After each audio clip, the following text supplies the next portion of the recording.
할렐루야. 반갑습니다. 우리 옆에 분과 뒤에 분하고 한번 서로 인사하시고 축복하시죠. 당신에게 좋은 일이 일어납니다.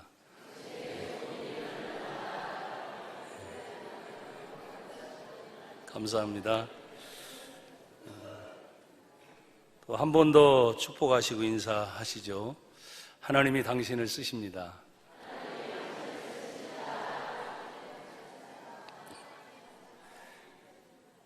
오늘 성경에 있는 모든 말씀 중에 마태복음 26장 그리고 마가복음 14장 그리고 요한복음 12장의 동일한 사건이 세 군데로 이렇게 분류가 돼서 나오게 됩니다. 헌신 예배를 드리는 우리 여전도의 여러분뿐만 아니라 여기 계신 모든 성도님들이 한 번 더 헌신에 대한 것들을 생각하면서 헌신에 대한 사전적 의미는 몸과 마음을 힘을 다하여 드린다. 몸과 마음을 힘을 다하여 드린다. 근데 거기에 보면 사전적인 의미지만 누구를 향해서 드리는가에 따라서 상황이 달라지게 되죠. 로마서 12장에 있는 말씀을 읽다 보면 우리의 몸을 하나님이 기뻐하시는 거룩한 산 제사로 드리라. 그러니까 하나님께 드리는 헌신이 우리 기독교적인 헌신인 줄 믿습니다. 근데 하나님께 드리는 그 헌신이 내 몸을 다하고 마음을 다하고 또 힘을 다하고 성품을 다하고 심지어는 내 목숨을 다하여 주 너희 하나님을 사랑하라. 아멘. 여러분 하나님 사랑하시면 아멘 하시죠? 하나님이 세우신 교회를 사랑하시면 아멘 합시다. 정말 사랑하세요? 성경의 모든 내용을 한마디로 딱 압축을 해서 하면 하나님은 사랑이시다는 거죠. 교회 안에 들어오면 모든 사람이 기대하는 것이 있습니다. 그것이 뭐냐 하면 사랑이에요, 사랑. 근데 교회 안에 우리가 이제 들어와 있는 사람들은 너무나 익숙하다 보니까 사랑에 대해서 사실은 메말라 있는 모습을 보게 됩니다. 오늘 이 배단이 문둥이 집안에서 일어났던 한 여인의 헌신은 저와 여러분이 너무나 잘 아는 내용입니다. 한 여인이 옥합을 깨뜨려서 예수님의 머리에 부으시는 사건이에요. 그런데 이 마태복음과 또 마가복음과 요한복음에 나와 있는 이 사건은 예수님의 공생의 맨 마지막에 일어나는 예수님의 죽음 뒤에 일어날 걸 준비하는 한 일주일 전쯤 공생의 사역의 마지막 일주일 전쯤에 일어나는 사건이 바로 이 사건입니다. 그 향유를 부은 가격이 오늘날로 말하면 300대라는 환산을 하니까 1년에 노동자들이 일하는 그런 품삯이다. 어마어마한 거죠. 근데 누가복음은 또 하나의 사건이 나옵니다. 똑같이 죄인인 한 여자가 예수님이 계신 곳을 찾아와서 향유를 붓는데 똑같이 300데나리온이 되는 엄청난 금액의 향유를 붓는 것입니다. 다른 차이는 뭐냐면 공생의 사역 첫 초기에 바로 누가복음의 사건이 있었고 오늘 저희가 여러분에게 소개해야 될 내용은 바로 공생의 마지막 때 예수님의 죽음을 위해서 준비하는 그 여인의 헌신이 나와 있는데 저는 왜 헌신으로 보느냐? 여러분 보십시오. 이 여인의 가족이 있습니다. 나사로입니다. 아시죠? 나사로. 그런데 죽은 나사로를 예수님이 찾아가서 그 집에 찾아가서 3일이나 됐는데 이 나사로를 살리시는 사건입니다. 요한복음 11장에 있는 말씀을 읽다 보면 나와 여러분이 너무도 익히 알 수 있는 성경의 말씀의 구절이 떠오릅니다. 나는 부활이요 생명이니 나로 말미암지 않고는 아버지께로 올 수 없다는 그 말의 내용을 쭉 이어가면서 예수님의 부활의 소식이 11장에 나와 있습니다. 나사로를 예수님이 살리신 거예요. 그리고 살리신 사건 뒤에 바로 그 예수님을 위해서 잔치를 하게 됩니다. 그리고 그 나사로가 예수님의 말씀을 전하는 곳에 한 증인으로서 그 자리에 있는 것. 거기에 마르다와 마리아. 여러분, 잔치를 위해서 준비하다 보면 어떤 때 헌신 예배를 드릴 때 마르다와 마리아 얘기를 하면서 우리가 혼동을 하는 게 있어요. 마르다는 집안일을 준비하고 음식을 많이 준비하다 보니까 예수님 말씀 듣는 일에 소홀히 해서 책망을 들었다라고 사람들이 자꾸 얘기를 하는데 그렇지 않습니다. 여러분, 잔치를 하다 보면 누군가는 그 잔치를 준비할 사람이 있어야 돼요, 없어야 돼요? 그러면 예수님이 그게 책망을 하셨겠습니까? 우선순위의 개념이죠.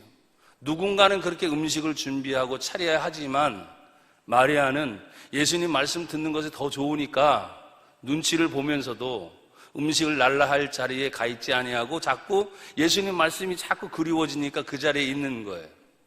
그래서 한편만 선택하라고 하신 예수님 말씀을 우리가 착오하는 경우가 있습니다. 교회 안에서 예배 시간에 집중할 때 여러분 모두 전체가 다 이 자리에 와서 예배에 집중만 한다고 한다면 교회 외에 일어나는 점심 식사 누가 준비해요? 누가?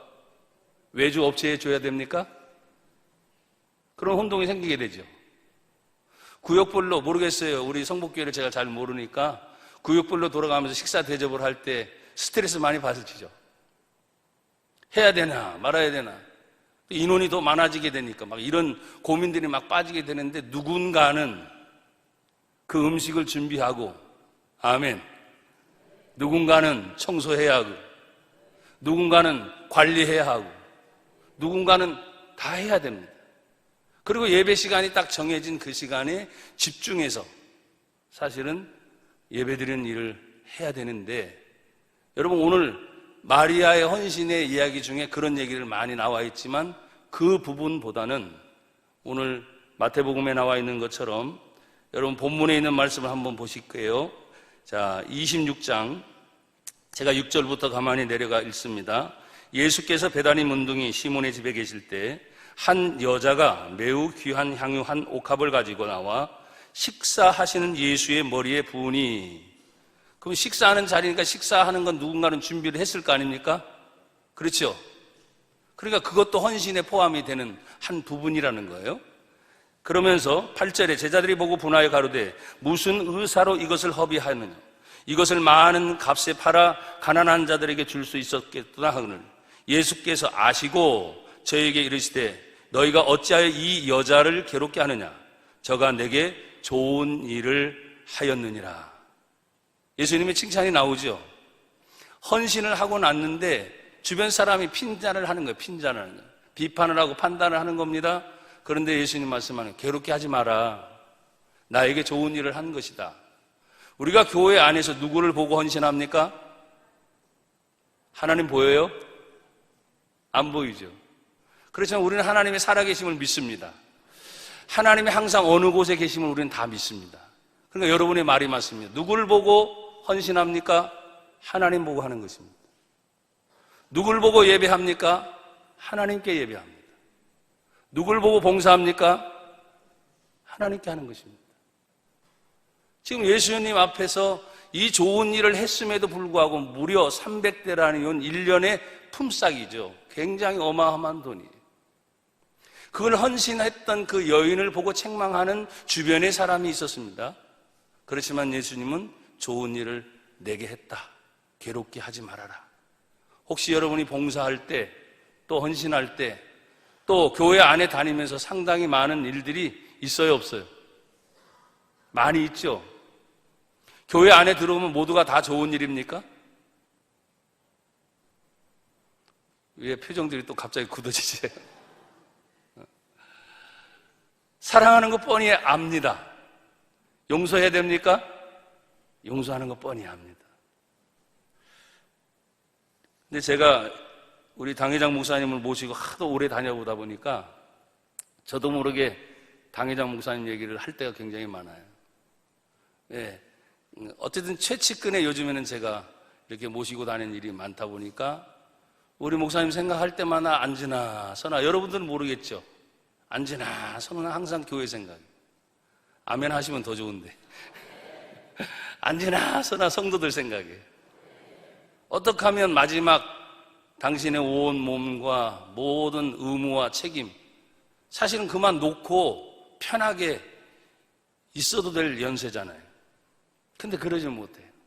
어떤 순간에는 수십 년 동안 목회를 하셨기 때문에 앉는 성도들이 꼭 그 자리에 앉거든요. 앉는 성도들이. 그래서 갑자기 비서 권사님한테 야, 오늘 누가 나왔냐? 물어보시는 거예요. 그럼 누가 나왔어요? 근데 아니야, 안 나온 것 같아. 확인해봐. 하는데 틀림없이 당회장 목사님 맞을 때가 더 많아요. 야, 뭐 1,000명이 넘던 2,000명이 넘던 이 자리에 수십 년 목회를 했으니까 여러분의 눈이, 여러분의 얼굴이 다 눈에 밟히는 거예요. 이 아멘 하면 더 좋다니까요. 그게 아비의 마음이에요. 아비의 마음. 아비의 마음을 가지고 교회를 돌보면 더 이상 헌신이 뭔 필요 있어요.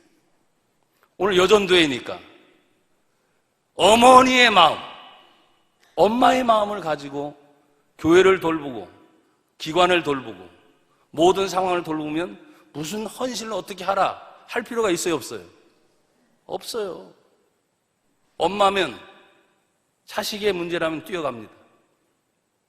엄마면 어려운 문제가 부딪혔어요? 그냥 끝까지 어떤 문제를 막 해결할 거예요. 아버지, 집안에 큰일이 생겼습니다. 돈 들어갈 일이 엄청 많은 거예요. 그런데 빚을 내서라도 어떻게 합니까? 그 집안 문제를 해결하려고 몸부림치는 것이 아비의 마음. 아멘 하면 더 좋다니까요. 바로 그런 마음이에요. 제가 요 사이에 한 구절에, 성경이 아닌 한 구절의 문맥으로 굉장히 고민을 많이 하는 때가 있습니다. 그것은 뭐냐면 모 대학의 글귀입니다. 병원 선전을 하는데 이런 글귀가 있습니다. 변화는 있지만 변함은 없습니다. 혹시 보신 분 계세요? 변화는 있지만 변함은 없습니다.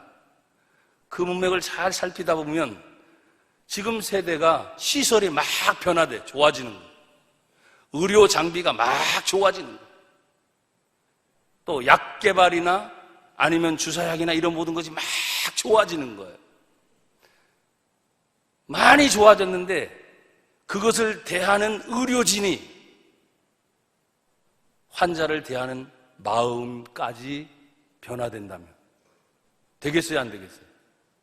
안 되는 거예요. 그런 변화 많이 일어나지만 역시 의사로서 환자를 대한 그 사랑만큼은 변함이 없습니다. 그런 내용의 길귀예요. 그걸 제가 그대로 교회 안으로 들어온 거예요. 교회가 많이 변합니까, 안 변합니까? 엄청난 변화지요. 왜? 우리 성북교회부터 아버지 대를 이어 아들 목사님께서 담임 목사님 되셨으니까 세대 변화 어마어마한 겁니다. 여러분 안에 있으니까 잘 모르세요. 어마어마한 거예요. 세대 변화. 또 계속해서 여러분들이 같이 계시면서 어른들은 교회가 변화되고 또 목회 방침이 변화되는 이 변화들이 많은 거예요. 그러나 우리는 생각합니다. 하나님이 우리를 향한, 이 세대가 아무리 많이 변한다 할지라도 하나님이 우리를 향한 하나님의 사랑은 변함이 없습니다. 세대는 변해요. 역사도 변하고 정치도 변하고 사회도 변하고 모든 것이 변하지만 살아계신 하나님이 하나님의 몸된 교회를 향하여 헌신하고 있는 성도들을 향한 하나님의 사랑은 변함이 없는 줄 믿습니다. 변함이 없는 거예요. 거꾸로 마찬가지죠. 이 세대가 지금 많은 사람들이 얘기를 해요. 나라의 위기, 국제의 정세, 모든 상황을 얘기하지만 그 어려운 중에도 헌신을 다짐하고 있는 우리 여전도의 성도님들, 그 마음은 교회를 향한 하나님의 사랑이 변함이 있어요, 없어요? 없는 거예요.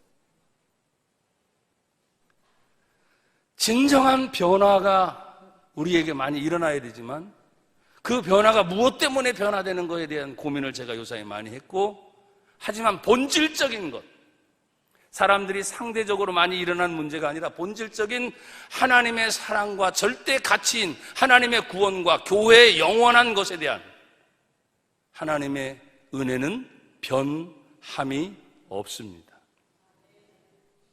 혹시 여러분 교회에 대한 사랑이 변하지 않았나요?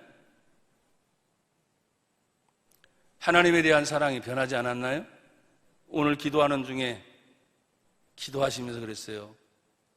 그냥 그 내용 하나가 바로 그겁니다. 변함이 없는 거. 내가 하나님을 사랑하는 마음이 변함이 없는 거. 근데 오늘 본문에 나와 있는 이 여인의 헌신이 바로 그것을 우리에게 보여주고 있는 것입니다.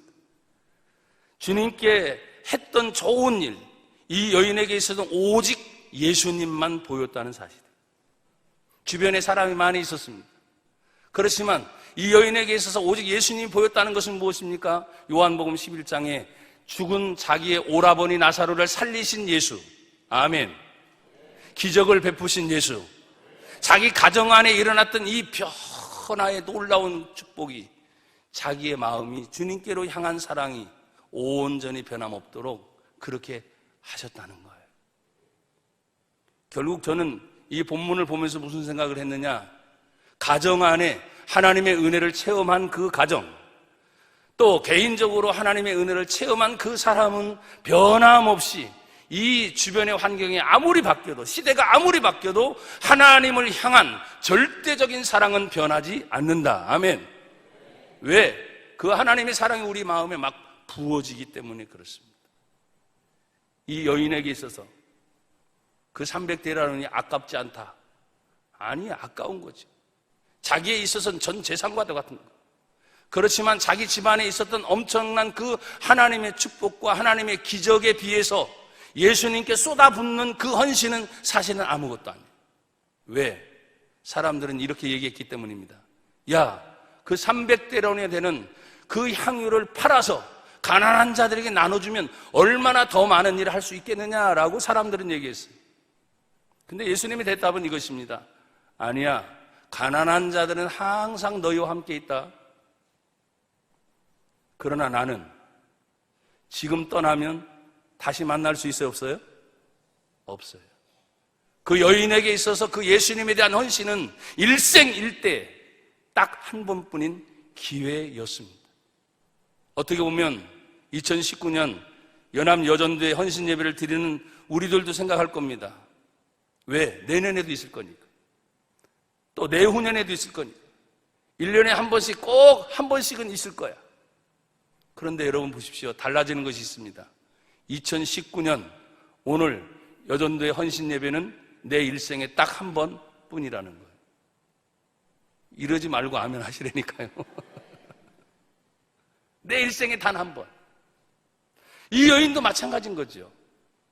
다시 그런 기회가 올 수 있을지는 전 모르겠어요. 그러나 성경 속에는 많은 사람들이 괴롭히고 주변에 수군수군됨이 있음에도 불구하고 이미 쏟아놓은 그 헌신은 예수님의 마음에 흡족하셨습니다. 누구를 보고 헌신합니까? 누구 때문에 헌신합니까? 사람 때문에 하는 게 아니에요. 나를 구원하신 예수. 아멘. 나를 사랑하신 예수. 마땅히 내가 이미 죄로 인하여 죽었던 우리 자신이 오직 예수님 때문에 구원받은 그 은총이 너무나 감사해서, 그 하나님의 은혜를 생각하면 그것이 너무나 감사해서 내가 그냥 드려도 사실은 더 드리고 싶은 마음이지. 간혹 당회장 목사님께서 간증을 하실 때마다 우리 성복교회에 있었던 장로님의 이야기를 합니다. 또 권사님의 이야기를 합니다. 집사님의 이야기를 합니다. 제가 이름을 밝히는 않지만 그분들의 이름은 전 세계적으로 퍼졌어요, 안 퍼졌어요? 왜 그렇습니까? 다른 게 아닙니다. 살아 있었던 간증이기 때문에. 없던 이야기를 꾸며낸 게 아니에요. 우리가 하나님을 만나게 되면 우리의 삶 속에 고백합시다. 살아있는 간증이 있게 하십니다. 오늘 예배드리는 여러분 모두가 정말 하나님이 살아있는 그런 간증의 역사가 계속 이어지는 축복의 주인공이 되기를 주의 이름으로 축복합니다. 여러분 보십시오. 12절에 보니까 이 여자가 내 몸에 이 향유를 부은 것은 내 장사를 위하여 함이니라. 내 몸에 내 몸, 예수님의 몸이죠. 그리고 내 장사, 예수님의 장사. 어떻게 보면 이 여인의 헌신은 예수님과는 사실 관계가 없어요. 예수님만 보고 그냥 부어드린 그 헌신이 예수님은 당신과 직접 연관된 사건으로 지금 얘기하고 있는 거예요. 우리가 교회를 위해 헌신을 하거나 또한 목사님 말씀에 순종해서 은혜를 받아서 그 모든 헌신한 것이 어떻게 보면 전혀 관계가 되지 않은 것일 수도 있는데, 예수님은 말합니다. 그것이 나를 위해 한 것이다. 나를 위해, 내 몸을 위해, 심지어 내 장사를 위하여, 죽음을 위하여 예비된 기름 부음. 한 여인의 헌신이 예수님의 죽음과 밀접한 관계가 있는 것에 대하여 예수님이 직접 축복하시는 거예요. 뭐라고요? 13절, 내가 진실로 너희에게 이르노니 온 천하에 어디서든지 이 복음이 전파되는 곳에는 이 여자의 행한 일도 어떻게 해요? 말해줘라. 그리고 저를 기념하라.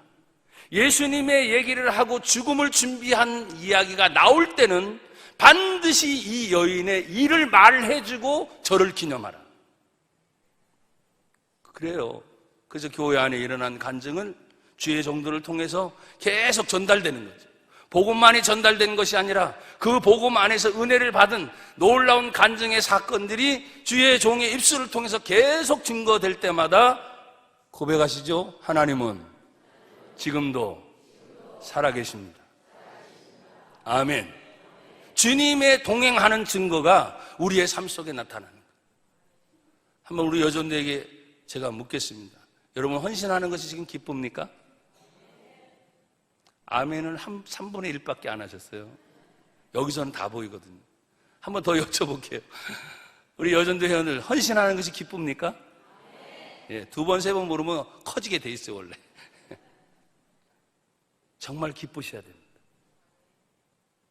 정말 좋아서 해야 됩니다. 어떤 때는 하도 말을 안 들으니까 구린의 시몬과 같이 억지로 십자가를 지어서라도 하나님의 복을 받았다, 그런 얘기를 오죽할까요? 아니, 더 자발적으로, 더 기쁜 마음으로, 더 자원하는 마음, 하나님의 일을 하려고 할 때 이 여인이 나오진 않아요. 마음이 어땠을까를 우리가 생각해 보는 거예요. 기뻐서 했을까? 당연히 기뻤겠죠. 자기 집안에 놀라운 일이 있었기 때문이죠. 또 내가 주님을 위해서 어떻게 할 수 있을까를 아마 찾았을 거예요. 그 찾아낸 모든 수단 중에 하나가 자기가 소유한 것 중에 가장 귀하고 가장 좋은 거, 일생일대 한 번 쏟아놓으면 다시는 쓸 수 없는, 올라로 계산하면 3천만 원 돈 가까이. 사람들은 허비한다고 말했어. 그러나 내가 입은 하나님의 은혜를 생각할 때, 내가 그 예수를 바라보고 그 주님을 위하여 그 모든 것을 쏟아놓는 것은 허비가 아니라 내 마음의 진정한 사랑이었다.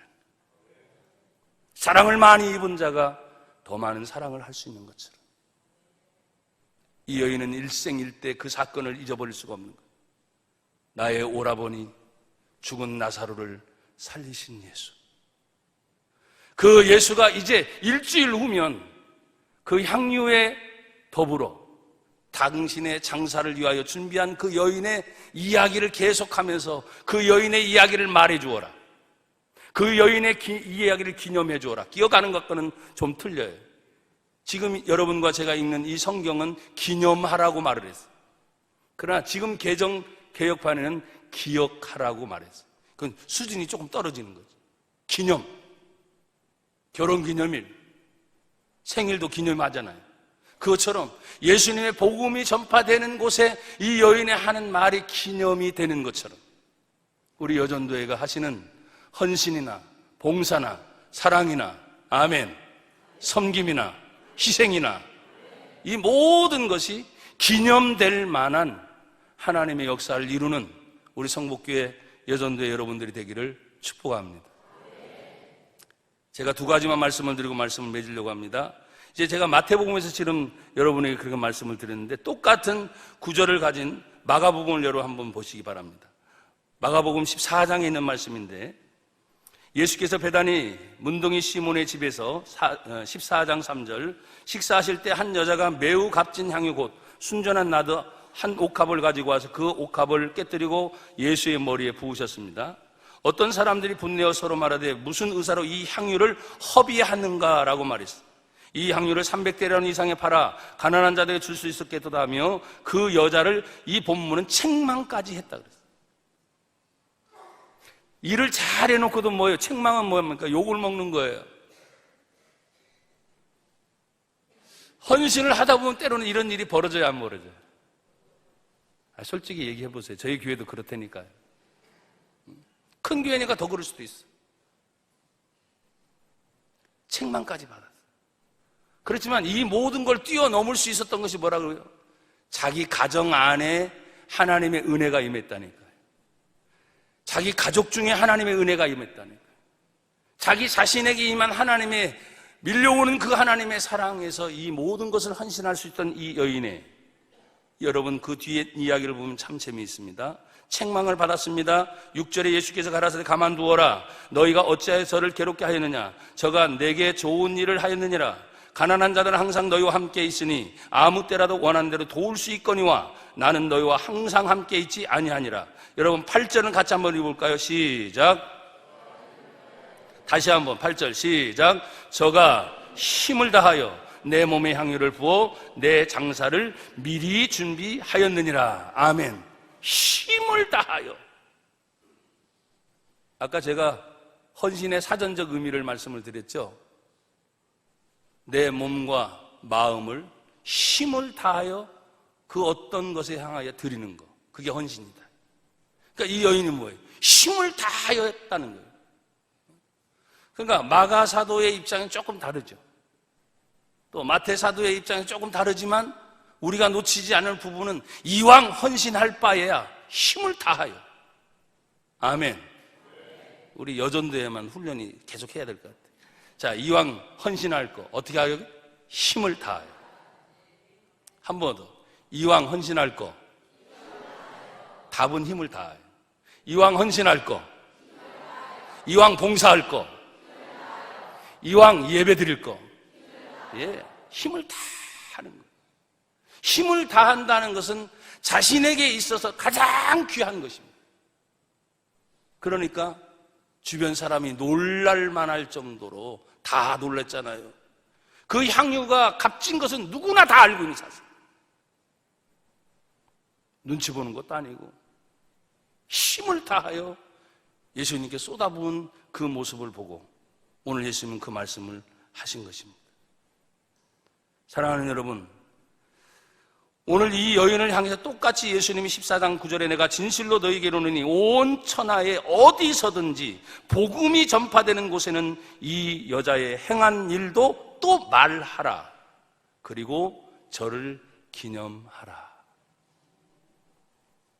그래서 교회 안에 일어난 일들을 계속 말하고 다니시는 우리 당회장 목사님의 이야기를 들을 때마다 어떤 설교는 죄송해요. 하도 같이 다니다 보니까 거의 외울 정도의 수준처럼. 근데 전혀 지루하지 않는 거예요. 왜? 그때마다 죄송하지만 은혜를 받는 거예요. 왜 그러냐? 그게 살아있는 간증이기 때문이에요. 10년이 지나도 20년이 지나도 30년이 지나도 우리가 말씀하신 이 성경의 말씀이 수천 년이 지나도 시대를 초월하여 말씀하시는 하나님의 능력의 말씀이기 때문에 그대로 받는 거예요. 온 천하 만물은 다 사라진다 할지라도 하나님의 말씀은 영영이 서리라고 하신 하나님의 말씀을 우리가 기억하면서 오늘 이 여인의 헌신은 자기 집안에 있었던 은혜 때문이었어요. 그 은혜가 자기에게 밀려올 때 거부할 수 없는 무언가를 찾아 헤매면서 자기의 가장 소중한 것을 주님 앞에 대가 없이 사실은 드린 거죠. 무슨 얘기인지 아시겠어요? 내가 이걸 드리면 주님은 나에게 뭘 해줘야 됩니다 라고 요구한 적도 없습니다. 그게 헌신이죠. 대가 없이 받은 바 하나님의 은혜와 사랑이 너무나 크니까 어떻게 보면 내 몸을 드리고 싶고 내 마음을 드리고 싶고 내가 소유한 모든 것을 드리고 싶은 그런 마음이 이 여인에게 있었어요. 그래서 이 여자가 행한 일, 여러분 그 여인처럼 지금도 여러분 안에 하나님의 은혜가 임하면 그렇게 헌신이 될 줄로 믿습니다. 그래서 내가 어떻게 헌신할까요? 라기보다는 하나님 우리 가정에 은혜를 부어 주옵소서. 하나님 내 심령에 은혜를 부어 주시옵소서. 여러분, 우리 헌신 예배를 준비하시면서 여러분 교회는 기도회도 준비하는 줄 제가 알아요. 나름대로 지금까지 해왔던 모든 것들이 차곡차곡 쌓아지는 하나님의 은혜가 풍성히 있는 것처럼 어떤 때는 아까도 말씀을 드렸죠. 이제는 세대를 뛰어넘어 계속 흘러가는 상황은 사람들은 많이 안 좋다고 말을 해요. 하지만 여전히 하나님의 일하심은 분명히 나타날 줄로 믿습니다. 우리 어른들이 염려하고 걱정하는 것처럼 다음 세대나 더 다음의 세대를 바라보면서 어찌할꼬 아니, 하나님의 일하심이 그 중에도 분명히 있어요. 더 상황이 안 좋았던 성경의 역사적 배경에도 여전히 하나님의 능력이 있었던 것처럼 오늘 헌신했던 그 여인을 주님은 기억하고 계세요. 심지어는 기념하라고 하신 그 말씀을 여러분이 기억하시고 이제 오늘 헌신 예배를 여러분 드릴 때 하나님 앞에서 이 여인의 모습들을 한 번 더 생각해 보시기 바랍니다. 잠깐 기도하겠습니다.